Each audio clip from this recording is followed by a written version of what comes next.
update. Again, sarahan.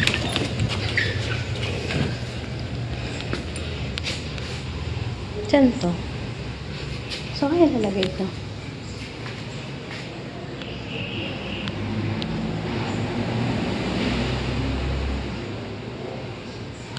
Tapos, ayan.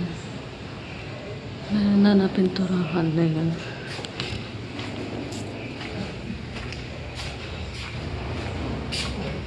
Diba? Lipat dito sa kwarto.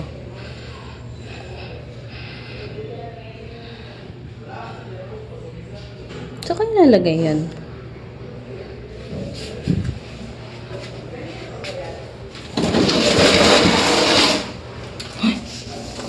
Ay, masira na.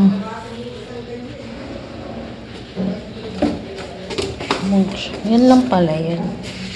So, plywood lang din yan.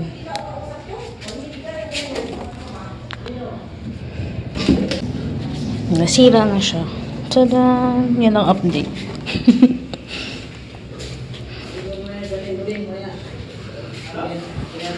Ito, nabuo na.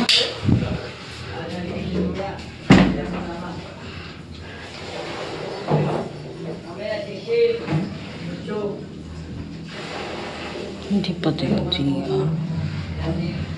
Yan pa din. Ay, nasasanay ako dito. Ito nga pala.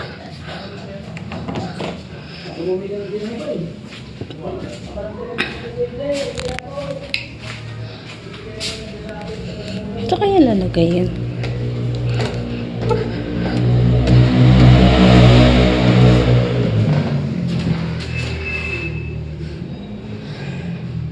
Ito. Saan kaya lalagay? Baka yan yun dito.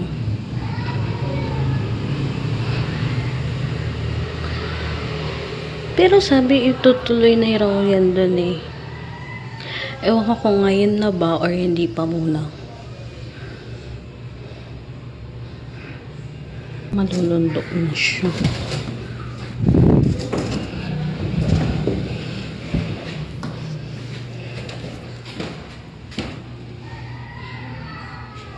Ito yung glass na ilalagay ko. Ito. Bali magiging silipan to doon. Kasi ito, bala ko dito, syempre, ihaan ko to.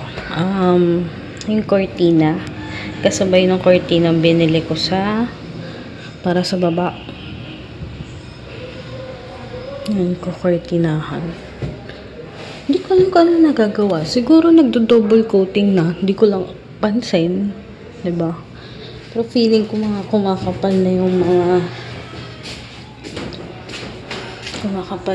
pintura.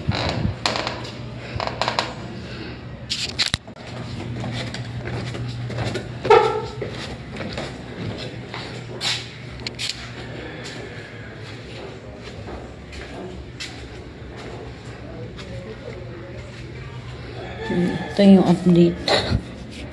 Yan yung update. Sira na siya. Char. Hindi siguro mga nagdo-double coating na eh. Hindi ko lang alam. Hindi ko pansin.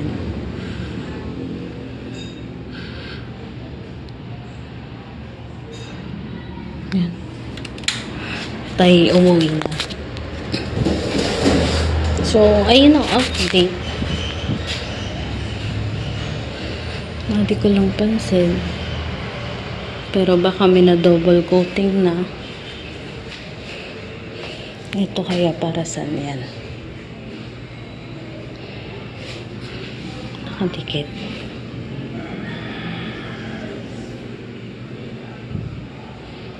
Baka ano yan? Doon. Baka doon din yan. Yung dito. Parang ganito.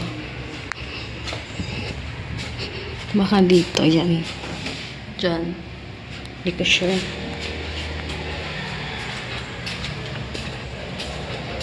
Ito papatakban ko yan.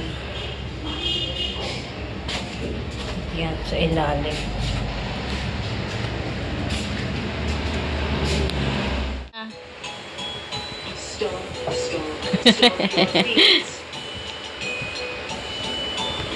Diyan ka? Stomp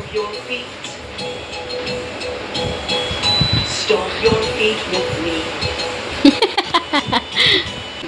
3, 4, 5, 6, 7, 8, 9, 10. You can sing along. Let's try a high voice. Happy, happy, happy. Happy, happy, happy, happy, happy.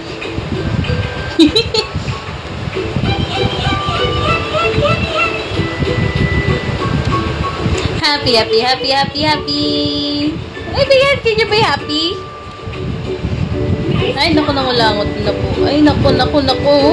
Is my happy song I like to sing. Yeah. Ayun, so as you can see dun sa bahay, wala siyang designated place na laundry area. So, hindi ko alam kung saan ko ilalagay yung laundry area. Actually, meron sa labas, outside ng bahay, tas merong nakaabang na gripo. Eh, kaso kasi, if automatic washing machine yung ilalagay mo ron, takaw mata yun, syempre, easy access sa magnanakaw. Although, may gate naman yung apartment. Pero kasi, syempre, 5 bahay kami doon, 5 pinto kami ron. Pag nilagay mo sa labas yung washing machine, tas umaasa ka lang doon sa gate, syempre, hindi mo alam kung sino labas-pasok doon, tapos may hindi pagsasara ng gate, 'di ba? So, hindi siya safe na ilagay sa labas kung may automatic washing machine kami. So, ang niisip ko, dun sa labas yung laundry area, pero hindi automatic machine yung bibilhin namin.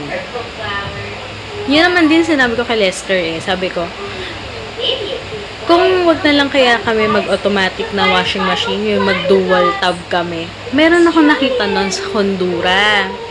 8K plus siya. Pero pag nagsisale, nakikita ko last time, nag 7,000 siya. 8 kilograms, tapos dual tab. Tapos, maganda naman siya kasi parang naiisip ko, yun din naman yung purpose nung automatic washing machine. Actually, yung ginagawa namin dun, hindi nga siya automatic kasi kami rin yung naglalagay directly nung downy and nung powder dun sa pinaka washing machine. Hindi naman siya nilalagay dun sa designated place kung saan nilalagay yung mga detergent, yung mga Fabcon. So, hindi namin ginagamit yun. Tsaka hindi din naman kami nag-set ng time. Like, yung delay time para maglaba yung damit. Hindi naman kami nagkaganon. So, sabi ko, what if na lang kami yung regular washing machine, yung hindi automatic. At least, malalagay pa namin doon sa labas, diba? So, ayun lang naman ang aking thoughts. Naiilang ako kay Miss Rachel. Kasi tong baby, ayan ano niya lang yun. Background. Naglalaro siya and then nanonood. Diba na? Ayan, pasulyap-sulyap lang siya doon minsan. Pero actually, hindi siya yung totally nanonood. Diba? So, yun. Ganun lang siya. And, basta, undecided pa ako sa mga bagay-bagay about dun sa bahay. Pero, hindi ko alam kung ano yung magiging plano dun. Kasi, actually, si daddy yung nagpapagawa nun. Tapos, yun nga, mag-move in kami.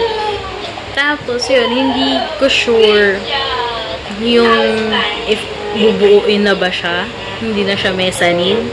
Kasi, ang nag-usap lang nun is si kuya tsaka si daddy. Nung nakaraan na pumunta si kuya para i-check yung wirings, doon lang nakapag-decide si daddy na buuin daw. So, hindi ko sure kung kailan siya. Hindi ko pa nakakausap si daddy. Hindi ko sure kung kailan yun mangyayari. Kung kailan Pero, okay na ako doon. Kung if ever man. Pero, much better na kunwari, pag nagkapera na kung pwedeng ipabato, kasi alam ko naman na ano yun eh. Like, hindi man bato, yung bakal siya, steel, ganon, na mezzanine, para mas safe siya. Tsaka yung hagdan lang din sana, yun yung ipapa-renovate namin next. So, if ever, kami na yung magpapa-renovate nun, pag naka-move in na kami. So, yun ang plano ko. So, kung ano yung gawin ni Daddy, yun, doon na kami kikilos after. Maka-move in kami, doon na kami magkikilos kung anong gusto naming pabago sa bahay. Ganyan. Kung anong gusto naming pa-renovate. Tapos, iniisip namin yun sa aircon, paano siya. Pero, may plan na doon. Basta, may plan na sila doon. Makapag-aircon naman kami. Kasi nga, syempre, pag mainit, itong baby namin, nako, kahit malamig na, gusto naka-aircon. Yan. So, yun. Siguro mangyayari doon, centralize yung sa room namin, tsaka yung sa sala. Yun. Yun ang magiging, yun ang magiging may aircon. And then, siguro maglalagay na lang din ako ng parang, anong tawag doon? Yung accordion ba yun? Accordion? Accordion door? Yun. Maglalagay na lang din ako doon between yung sa room, tapos papuntang dining, para yung aircon is hanggang doon lang sa room. So, yun.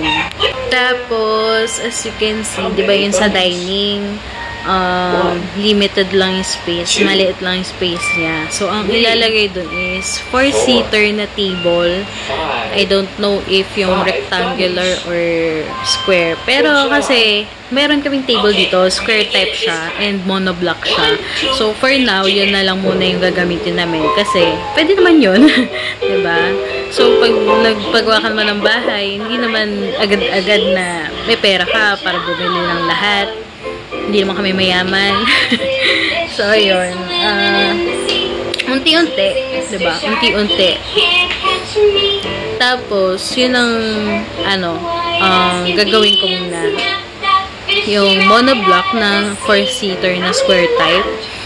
And then, yung electric fan is wall fan na lang siya.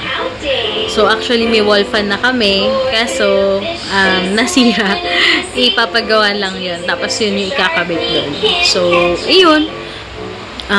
Meron na din kaming electric fan for the sala. I think sa sala siya ilalagay. Or sa room. Siguro sa room. Kasi malakas yung electric fan na yun. And then, bibili na kami ng isa pang electric fan. Pero kasi gusto ko sa room, siguro sa sala na lang ilalagay yun. Yung stand fan. May stand fan kami. Siguro sa sala na lang siya ilalagay. Tapos, bibili na lang kami ng another wall fan for the room. Kasi para hindi siya yung naaabot ni Tasha. So, kasi, ngayon nag-explore siya, naglalakad na siya. Tusok-tusukin niya yun. So, ayun. And yung playpen, I think, hindi ko alam kung sa room siya or, actually, dalawa naman yung playpen namin. Siguro yung dating playpen niya is, yun na lang yung sa sala. And then, yung itong plastic na playpen sa room. Or, wala nang playpen at all sa room. Meron naman kami yung pangharang dun sa door para hindi makalabas yung baby. Tapos, itong playpen dun sa sala. So, yun. 1, 2, 3. Door? May bata na mumulakot dun sa gilid. So, ayun. Yun yung plan. Yun yung sure na plan. Tapos yung TV, syempre, ihahang siya para wala nang masyadong agenda doon. Na like that, yung merong patungan-patungan pa. Gusto ko nakahang siya. Para kahit makahiga sa playpen, makikita naman ni Tasha. So, ayan. And syempre, higa-higa rin kami sa sala, sa sofa, sa lapag. So, para makikita na lahat, nakahang yung TV. So, yun. That's the update. Yeah, And that's a I green think jewel. yung update mamaya is isasabay ko Which na lang din jewel sa is video na. purple? So, ayun. Actually, kaya utay-utay, mabagal yung progress kasi yung gumagawa sa bahay is isa lang. Tapos, sideline niya lang kami kumbaga. So, may work talaga siya, tapos after sa work niya, tsaka siya pumupunta sa amin. And yung work niya ngayon is pang umaga siya. So, gabi siya pupwede. So, sa gabi, 2 hours lang siya nagwo-work. So, kaya, unti lang yung nagiging progress as of now.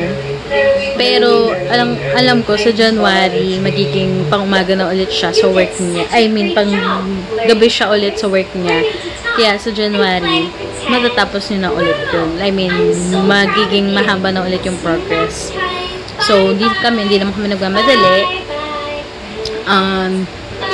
Masaya naman kami dito sa bahay ng parents ko. Lahat nandito, diba? So, hindi kami nagmamadali naman. And great things take time. So, yun. So, ayan. See you later na lang. So, bye-bye ka, Natasha. Bye-bye, guys. Bye-bye.